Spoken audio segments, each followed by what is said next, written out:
The La Crosse Public Library Archives presents Dark La Crosse Stories, a series in collaboration with the La Crosse Tribune, featuring the seedier side of La Crosse, Wisconsin's history. These true stories are reflections of their time and place in history.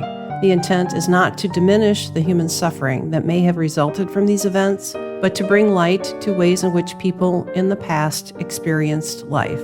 The city of La Crosse and the locations where these stories took place occupy part of a vast network of the ancestral lands of the Ho-Chunk, and we thank our Ho-Chunk community members and their ancestors for their stewardship of this area's land and history.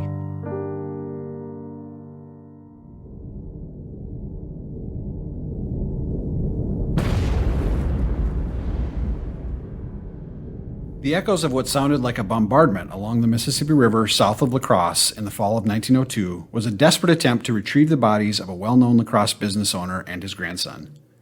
Charles Segelke, born in Germany, came to La Crosse in September 1856. After working 1 year for someone else, he started a small woodworking shop that would become the Segelke & Kohlhaas Manufacturing Company. By 1902, Segelke Kohlhaas was a major manufacturing firm in downtown La Crosse. On Sunday, October 26, 1902, 72-year-old Charles Segelke and his 16-year-old grandson Arthur Buste went out on the Mississippi River with 7 other men to hunt and fish near Brownsville, Minnesota. Segelke and Buste left the group in a skiff to fish by themselves. They were never seen again. Dynamite. They are using dynamite. The searchers say they fear the bodies are snagged on one of the wing dams or perhaps in the roots of a tree on the riverbank. They are throwing dynamite in the river hoping that the explosions will dislodge the bodies. My God, is it not awful enough that my beloved Charles and my dear grandson Arthur have been lost in the river? What if their bodies are mangled in the process? Dora, our daughter, and her husband, Max, are prostrated with grief over their missing boy. The gloom that pervades their house has made it a place almost unfit for their 3 younger children.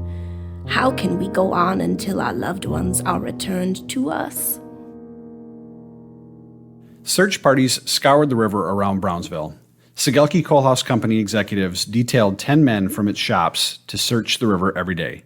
The company also offered a reward of $500 for the recovery of Charles Segelke's body and $200 for the recovery of Arthur Buste's body. For almost 40 straight days, the reward was advertised in the La Crosse Morning Chronicle. In today's currency, the combined rewards totaled over $24,000. This was a powerful incentive that attracted hundreds of searchers. One of them, Herman Effner of Brownsville, was even said to have gone insane over the reward. I've been searching the river every day since Segelke and his grandson disappeared. I must have dragged every square foot of this river from La Crosse to Brownsville in those 43 days, and still haven't found the bodies, even though fate decrees that I am to be the one who will make the recovery. With the reward for $500 for the old man and $200 more for the boy, I'll be a rich man. So many people have been searching the river, but only I have the benefit of the special powers of the trance medium I've been visiting in La Crosse. Every time I pay $1, she tells me where to search. I have not found the bodies yet because it seems I've not followed the instructions of the trance medium correctly. She gives me new directions each time I visit. It's just a matter of time until I hit the right spot. Segelke Kohlhaas stopped advertising its reward on December 13th.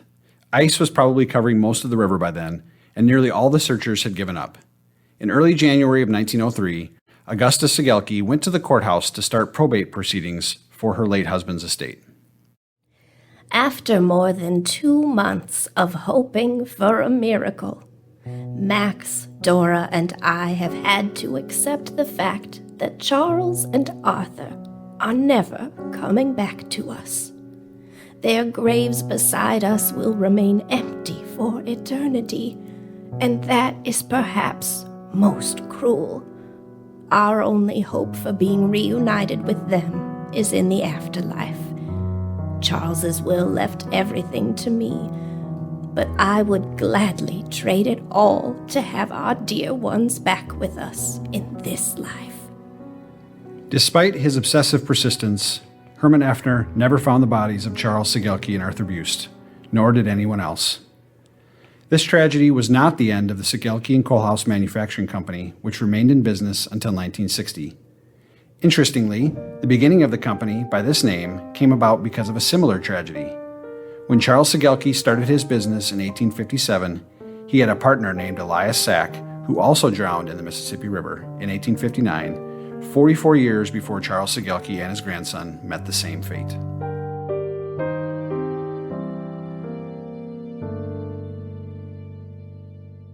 And now I'd like to welcome in Jeff Rand, retired La Crosse Public Library Adult Services librarian, who did some of the initial research for this story. The Segelke and Kohlhaas Manufacturing Company was a major manufacturing concern in downtown La Crosse for over 100 years. The company, in operation from 1857 until 1960, manufactured sash, doors, blinds, and other material including hardwood floors, stairs, stair railings, newel posts, and balustrades.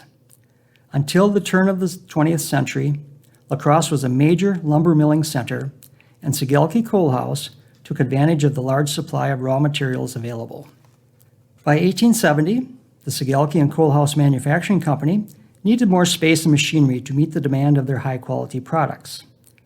A 3-story stone factory was erected on the corner of Crosse Street, now roughly Front Street, and Cass Streets, which was enlarged in 1886 to allow for expansion of products which included molding, shingles, plate glass, mantels, and fine interior hardwood finishing, in addition to their sash, doors, and blinds. After an 1897 fire destroyed the original factory building, a new factory was erected on the southwest corner of 2nd and Cass Streets with twice the capacity of the old one.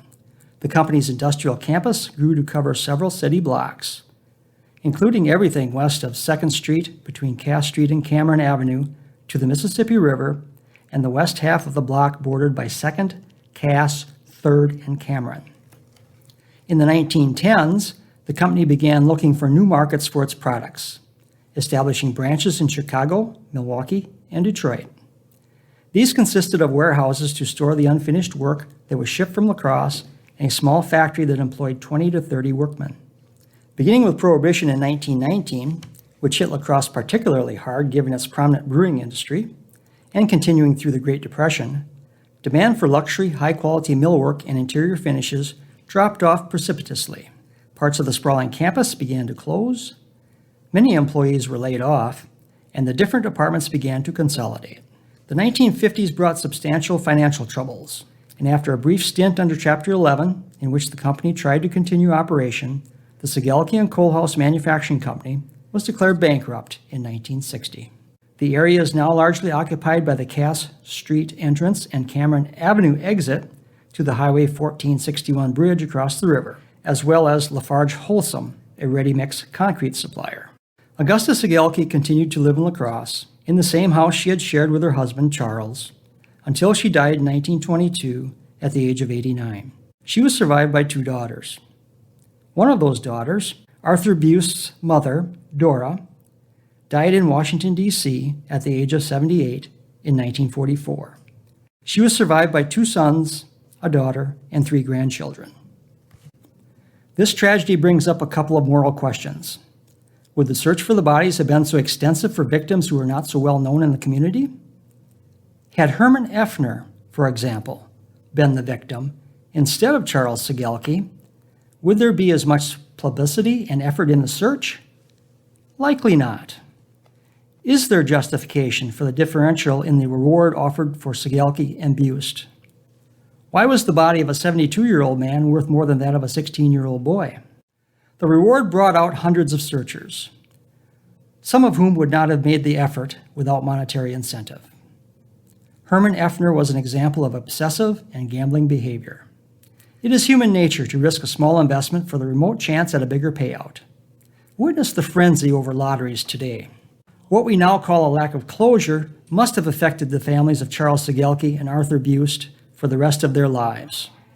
For the first several years of the Dark La Crosse project, archive staff avoided including stories that lacked resolution. This story lacks traditional resolution and leaves us with more questions than answers. How did Charles Segelke and Arthur Buste die? Where did their bodies end up, never to be found? As humans, we are uncomfortable with the unknown. The unknown piques our curiosity and sometimes plays on our fears. When we cannot find answers or explain the nature of an event, we tend to fill in the unknowns with theories and speculation, neither of which are likely to be accurate. Thanks for listening.